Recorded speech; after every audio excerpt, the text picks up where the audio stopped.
C'était un homme qui pouvait réunir à lui seul des dizaines de milliers de personnes dans un stade pour écouter ses poèmes. Il s'appelait Mahmoud Darwish. Il était palestinien et c'était le poète contemporain le plus important du monde arabe. Darwish eut l'honneur de funérailles nationales à Ramallah le 13 août dernier. Ces images font penser aux obsèques d'un martyr alors que ce sont les obsèques d'un poète. On continue de chanter les poèmes de Darwish comme des hymnes. Parce que Darwish et son œuvre incarneront toujours l'attachement des Palestiniens à leur terre. Parce que Darwish restera une voix de la résistance qui ne s'est jamais laissée enfermer dans la posture du poète officiel.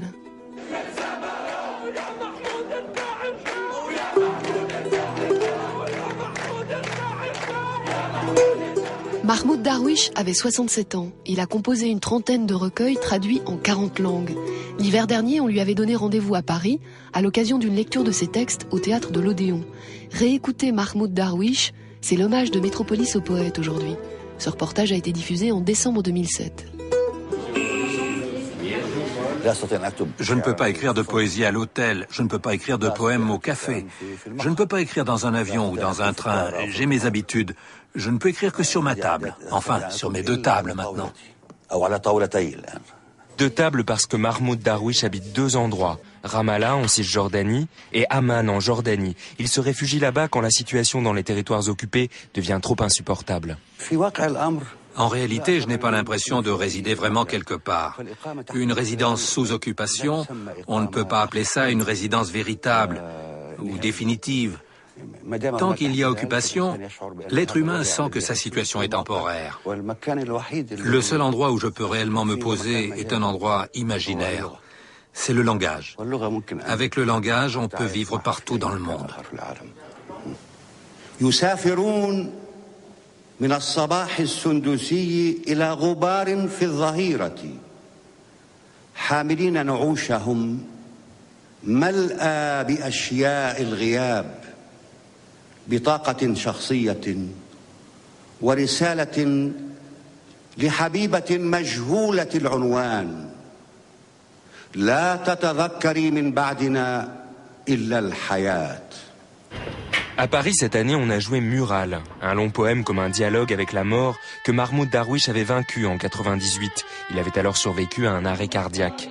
Mais les poèmes qui l'ont rendu célèbre dans le monde entier sont ceux qu'il a composés dès les années 60, des textes militants intitulés Carte d'identité ou Écriture à la lueur du fusil.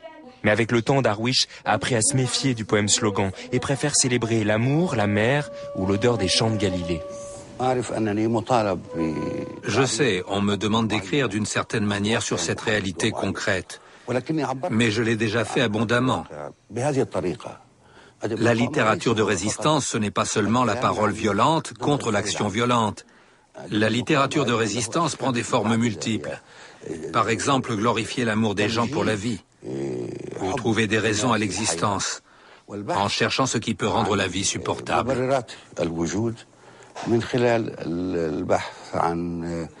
Il est vrai que la quête de beauté est très difficile dans de telles conditions, parce que la dureté de la réalité peut masquer la beauté. Mais la poésie et la littérature se doivent de montrer les zones de beauté dans la vie, de montrer l'amour du Palestinien pour la vie, car notre culture est une culture de vie et pas une culture de mort.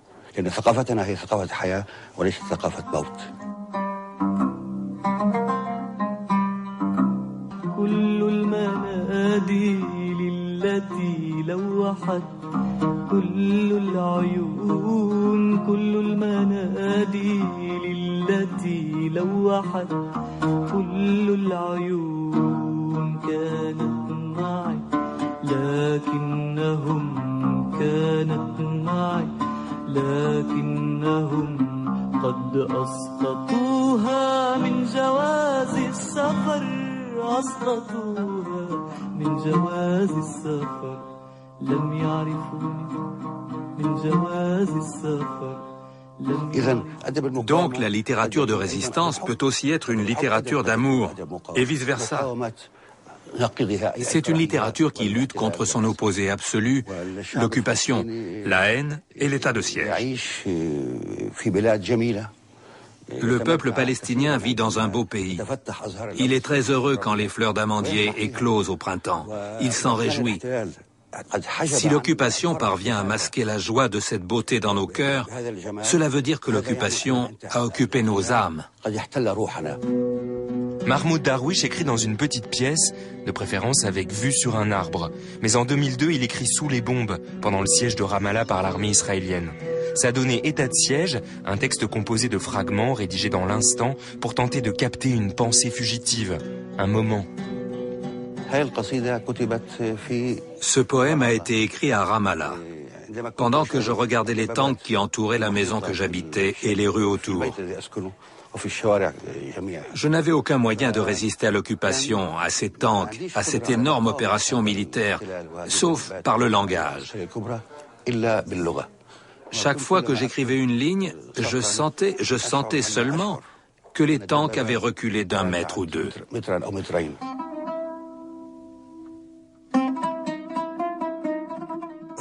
Imaginez que vous êtes enfermé dans une prison. Si on vous laisse écouter de la poésie, votre âme va se régénérer, même à l'intérieur de la prison.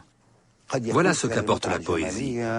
Et ce plaisir esthétique peut me procurer une compensation morale face aux difficultés de la réalité.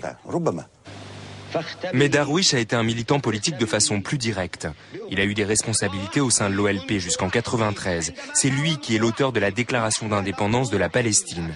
Et il a rédigé plusieurs des discours de Yasser Arafat. On a toujours su quand c'était moi qui avais écrit tel ou tel discours. Ça, on l'a toujours su. Même la politique, on peut en parler avec une langue littéraire plutôt qu'avec un langage sec. Il y a 7 ans, un ministre israélien a proposé que Darwish soit inscrit dans les programmes scolaires. Mais Ehud Barak, qui était Premier ministre à l'époque, a répondu « Israël n'est pas prêt ». Darwish écrit « Pour lui, résister, c'est aussi continuer de vivre dans son pays ».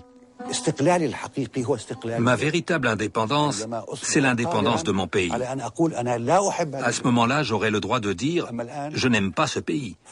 Mais pour le moment, je dois dire « J'aime ce pays, je dois y habiter ». Quand mon pays sera libre, j'aurai le droit de dire « Je ne veux plus y habiter ». Mais pour le moment, cette option n'est pas possible. Mahmoud Darwish est mort à Houston, aux États-Unis, le 9 août dernier. Toute son œuvre est éditée chez Actes Sud en France et notamment par Schiller Verlag en Allemagne.